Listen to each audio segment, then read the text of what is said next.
ก็ตกกับข้าวก็มา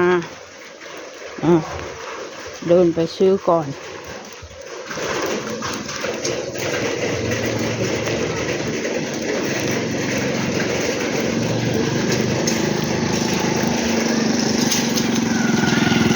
โอ้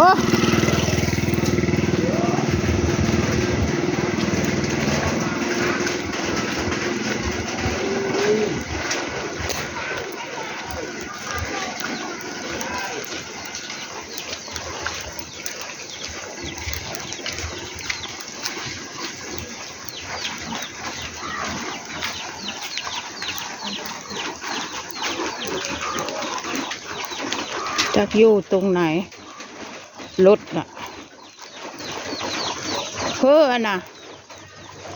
แอดมินบ่รถอยู่ชิเลยฮะ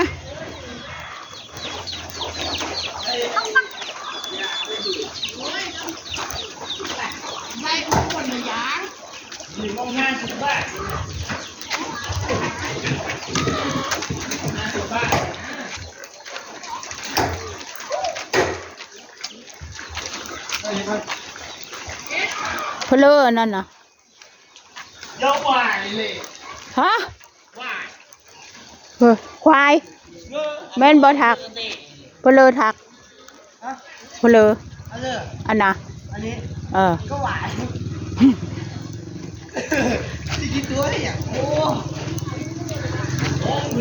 คือว่าเนื้อควายคือว่า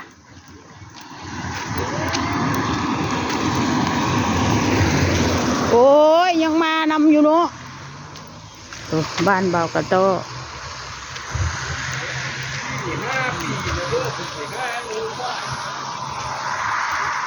บอกแล้วประจักษ์คือพายุบ่อนะฮะมังกรจ้าเออย่ามาลิ้นบักลี่กับยายเด้อมังกรไปไหนมาฮะปลูกยางช่วยแม่บ่คือเลือกแล้วใช่ไหมโอ้ไปโรงเรียนนะผมมาแล้วหิวเอานี่โอ้มักซรีนะก็เบิดบ่มื้อนั้นกะเบิดเดี๋ยวจะเอาไอ้ไว้นี่จุกเอามาจะถุงนี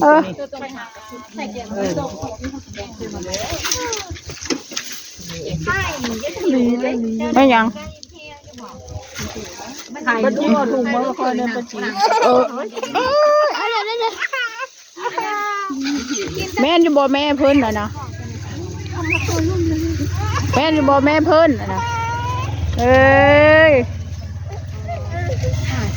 มาเอาอะไรจะเอาอันไหนเนี่ยเอามาใส่ถุงมาเอามักซรีเร็วๆเอามักซรีดึงมักซรีเอามาจะถุงแล้วไม่มีเอามาซื้อถุงมังกรมาเอามักซรีปะเร็วๆมึงในหางัวนะงัวตัวใหญ่แท้โพมันจะมาชนได้เอาคือเฮ็ดแอบแม่ทบัดนี่เอาเด้ยเขาเมื่อเลยนะ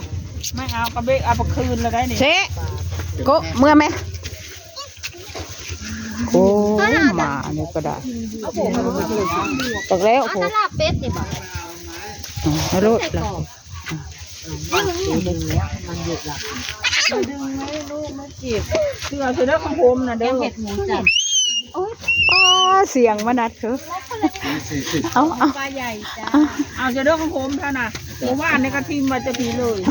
เฮ็ดชายายล่ะฮะเมื่อวานนี้ชลีได้เพิ่นดีใจให้ชลีเพราะให้แม่ไปเลือกข้าวก่อนคุณที่เราไปยังบ่ได้เลือกข้าวหมกป่าย่างเดียวว่ะนี่ได้หมกไข่ได้เนาะจ้าชิเลยหน่อยมากกว่าเท่านี่เด้นี่ดูน้ำพลอยนี่เอาบ่ค่อยเอาลงเถอะรู้สึกว่าไม่มีอะไรกินเนาะใครกระดาษเอาไปซ่อนไว้แม่ความไม่เจอได้สิเอามันคือกันบอกมันคือคนละถุงน้ำพลอยเลยไม่ได้ลอกเลยน้ำเปย์ฝุ่นมาบ่ตกยามีพอได้น้ำได้ยายจิ๋วเนาะตกพอแล้วชุบจะน้ำกระชองมกผูพอชูไปกินมื้ออื่นเช้าเลยไม่ได้มาเฝ้าเงียนปิ้งสวีได้อื่นเช้าเลยดิเนาะกินมื้อแรงแล้วก็กินมื้ออื่นล่ะมื้ออื่นก็กินล่ะเลี้ยงวัวด้วยอ่ะน่ะได้ละ เอาโลดเอาข้านเฮ็ดเวียกเฮ็ดกับข้าวข้าน นี่หาจับโตย แม่ม นี่ ก นะ ไข่ป่าอีโวมันนี่ นี่บก มีแต่ปลาเอาโลด บกป่าใหญ่อันละ10 บาท กินปลาแล้วสมองดีบ่ ดูดีมีสุกแบบ เจ็บมกของมาก กับลาบป่าถ้าปลากินละเมื่อวาน เอาลาบป่ากับนี่บกป่ากับสาวจำผิด เป็นช้างเลยนี่ ถือ อันนี้ก็มกปลาบ่ ถือหน่อยนะเขาต้องผัด ข้าวต้ม ต้มผัดเนาะ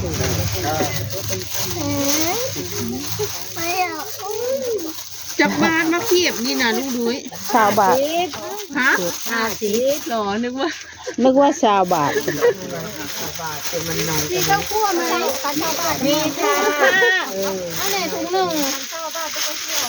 เอาแล้ว กินอะไรเจ๊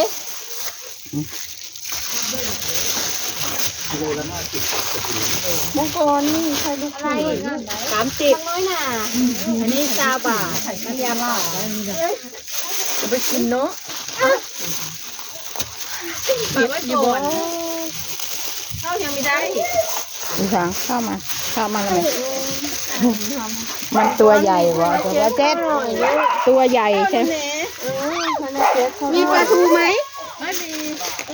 มาต้มก็ได้ ที่แต่ปลาทูเค็มมีแต่ปลาทู ปลาทูเค้งไม่มีบ่ ไม่ใช่เค็มปลาเค็มมีปลาทูเค็มปลาทูเค็มมันมาซ้ำนะ ข้าวต้ม เพิ่นอยากยอกยาย ให้ยายซื้อลูกไก่ทะเลแล้ว ซื้อเบิดแล้วซื้อเบิดแล้วโอ้แตงบ่แอน เอาอะไรฉันเสือแมวมีปลาทูเค้งอยากอุ้มอะไรก่อนจะอุ้มป้าแจ๊ดบ่ อยากอุ้ม เอามาอุ้มเนาะอุ้มไหวไหมอุ้มไหวบ่เขาปูคนอยู่ที่ปูเลยนะ ปวดหลัง สายบัตรนี่ มันชื่อมังกร ดื้อบ่มังกรบ่ดื้อ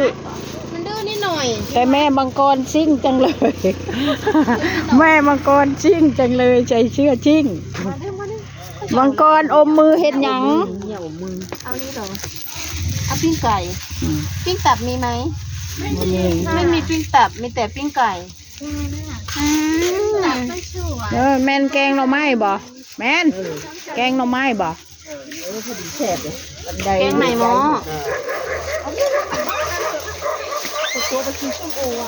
เอาไก่ไปสับให้แมวก่อน โอ้ให้แมวคุณ ให้แมว เลี้ยงฮอดแมวมัน ใ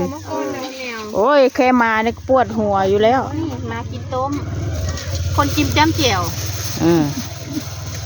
เลี้ยงไปให้มันไถนาให้บ่ จ้ำเจียวโอ้ยเขาไม่ไถนะเขาเป็นเจ้านายเรานะ นะเลี้ยงงัวเลี้ยงแมวให้ไปไถนาให้ มันบ่ไปเด้อ เลี้ยงเป็นเจ้านายอย่างเดียว เป็นจักรบาท โอเคค่ะผมข้าวแก่กระดุยโอเคพอจบคลิปแค่นี้อุ้ยงัวตัวใหญ่